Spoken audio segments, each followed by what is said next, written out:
Les premières tendances des produits vivriers au marché suscitent inquiétude et incertitude auprès des institutions financières spécialisées dans le financement des petits producteurs. Du fait de la chute des prix de certains produits vivriers, les microfinances des zones rurales craignent de ne pouvoir recouvrer les crédits octroyés aux agriculteurs ruraux. Pour prendre le cas de la tomate, le cajou qui se vendait à 5 000, 6 000, 7 000 est aujourd'hui vendu à 1 500 voire même 1 000 francs. De même que le bako de gombo. Bon, pour celui donc qui a pris le crédit, qui doit rembourser 500 000, avec toutes les charges que cela entraîne, il lui devient difficile de rembourser.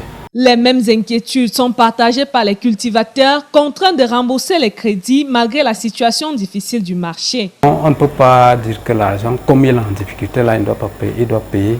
Mais cependant, il faut qu'on aménage les conditions pour lui permettre de bien payer parce que on se dit qu'il n'a pas payé, ce n'est pas parce qu'il ne voulait pas payer. Le tas de tomates que vous payez à 500 se vend aujourd'hui à 100 francs sur le bonheur des populations, mais c'est un autre problème qui est en train d'arriver pour ces producteurs qui devraient, après avoir récupéré cet argent, rembourser les crédits pour ceux qui ont pris des crédits ou alors se relancer. Et ce ne sera plus très évident de se relancer. La faillite de ces petits producteurs pourrait plonger de nombreuses localités dans la disette, étant donné que l'approvisionnement dans les marchés repose essentiellement sur leur production. Ça va être difficile et c'est cette petite activité-là qui soutient notre alimentation locale.